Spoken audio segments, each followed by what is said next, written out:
మొత్తం అందరినీ కవర్ చేసేస్తారుగా. Thank you anchor. ఒకసారి గట్టిగా యాంకర్కి ఒకసారి గట్టిగా చప్పట్లు కొట్టండి. శుభ సూచకం. ఎంత మంచిగా చెప్తుంది, నిమ్మలంగా ప్రేమగా చెప్తుంది. సరే, గుడ్ ఈవినింగ్ ఎవ్రీబడి. ఇక్కడికి వచ్చేసిన మీడియా మిత్రులకు, అలాగే Sri Vishnanna fans, brothers, everybody, well wishers అందరికీ గుడ్ ఈవినింగ్ ఎవ్రీబడి. అది సరిపోతమ్మి, ఎందుకు చెప్పాలని నేను మళ్ళీ చెప్తా. శ్రీ విష్ణన్న కామెడీ చేసినా ఎట్లా అరుస్తారా మీరు అందరూ? అది అది అంత బాగా అరిచిలు కదా. ఇప్పుడు ఈ సినిమాలు ఎక్కడన్నా అరిచిలా మీరు అసలు? ఎందుకు చెప్తున్నా అంటే, సార్ గున్నం గంగరాజు గారు బ్యానర్ అనగానే మాకు ఒక అయితే కావచ్చు, ఒక అమృతం కావచ్చు, మేము చిన్నప్పటి నుంచి అతని స్పూన్ ఆఫ్ అంటే అది తిని మేము పెరిగినట్టుగా ఒక కామెడీ ఎవరైతే కమెడియన్స్ అవ్వాలనుకున్నారో అందరూ కూడా మీ ప్రోగ్రామ్స్ మీ అవన్నీ కూడా చూసి మేము పెరిగాం సార్.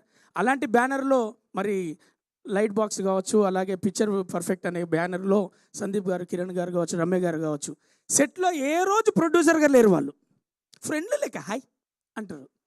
టైంకు పైసలు అడగ ముందుకు వేసిలు పోయి. ఇది మాత్రం నిజం చెప్తున్నా. చాలా అంటే ఎంత సార్ మీతోని పని చేసినందుకు నేను చాలా హ్యాపీ ఫీల్ అయింది. ఏంటంటే సార్, మేము పని చేస్తాము, మమ్మల్ని గుర్తిస్తారు, అవన్నీ జరుగుతాయి, కానీ అడగక ముందుకు డబ్బులు వేసి మాకు ఎంకరేజ్ చేసిన బ్యానర్కు చాలా చాలా థ్యాంక్స్ హార్ట్ఫుల్గా. ఈ పాయింట్ నేను చెప్పాలనుకున్నా. దెన్ ఆఫ్టర్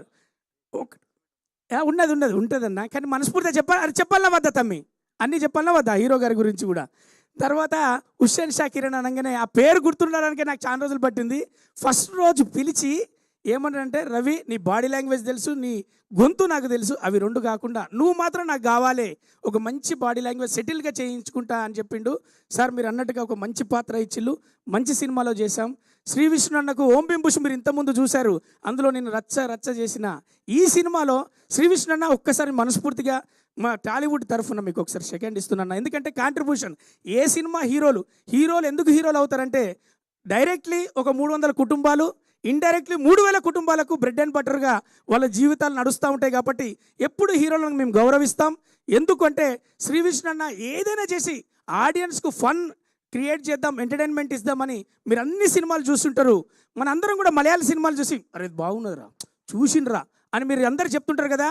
ఆడియన్స్కు, తెలుగు ప్రేక్షకులకు, అలాగే ఇండస్ట్రీలో ఉన్న వాళ్ళకు, అలాగే మీడియా మిత్రులందరికీ మీరు కోఆపరేషన్ ఇవ్వాల్సింది ఏంటంటే, ఇలాంటి హీరోలకు ఛాన్స్ ఇవ్వాలి. ఎందుకంటే అంటే ఎలాంటి సినిమాలు చేయాలి, ఎలాంటి కోరుకునేందుకు వాళ్ళకి ఛాన్స్ ఇస్తే వాళ్ళు చేస్తారు. లేదు ఇదే ట్రెండ్ నడుతుంది, అదే ట్రెండ్ నడుతుంది అంటే ట్రెండ్ తగ్గట్టు సినిమాలు తీస్తారు, తర్వాత వచ్చి బయట నడిచినే మీరు తీసిళ్ళు అంటారు. అట్లా కాకుండా వాళ్ళకి అవకాశం ఇవ్వండి, ఇలా ఛాన్స్ ఇవ్వండి, ఎంకరేజ్ చేయండి. ఎందుకంటే హుస్సేన్ షా కిరణ్ గారు ఒక విజన్ తోటి ఒక మంచి హాలీవుడ్ నేరేషన్లో మంచి సినిమా రాసుకున్నారు. కాబట్టి అలాగే మీరు కూడా మేము అంత మంచి సినిమా పాపది, శ్రీ విష్ణు అనేది ఒక గుండెకు టచ్ అయ్యేటటువంటిగా మేము ఆర్టిస్టులము, మాకే గుండెకు కలుక్కుమనేటట్టుగా మంచి సీన్లు మనకు సెకండ్ హాఫ్ వరకు బాగా జరిగినాయి. కాబట్టి తెలుగు ప్రేక్షకులందరికీ నేను మనస్ఫూర్తిగా కోరుకునేది ఏంటంటే, ఈ సినిమా కోసం హాల్కు రండి, కుటుంబ భరితంగా రండి, మీ పిల్లల్ని తీసుకొని రండి, మనస్ఫూర్తిగా ఎంజాయ్ చేస్తారు, మంచి సినిమా చూసిన అనుకుంటారు. శ్రీ విష్ణును మీరు అందరు కూడా కామెడీలో మెచ్చుకున్నారు కదా, పిల్లాడు బాగా చేస్తాడని. ఈ సినిమాలో బాగా కదలకుండా బాగా చేసిండని, సెటిల్గా చేసిండని మీరే మెచ్చుకుంటారు. థ్యాంక్ యూ శ్రీ విష్ణు అన్న. అలాగే మీ అందరి గురించి మా సుదర్శన్ అన్నకి ఇంకా చెప్తా. అయ్యప్ప శర్మ అన్న కనబడుతుంది రేయ్ అంటాడు కదా, ఈ సినిమాలో కనబడుతుంది రేయ్ అంటాడు. అంత నీట్గా కొత్తగా తీసుకున్నాడు. పాత ఆర్టిస్టులతోటి కొత్త యాక్టింగ్ తీసుకున్నటువంటి ఈ టీం అందరికీ మరొకసారి చాలా చాలా థ్యాంక్స్ తెలియజేసుకుంటూ నేను మీరచ్చా. Thank you so much. Super. Thank you so much. నేనున్నా కదా.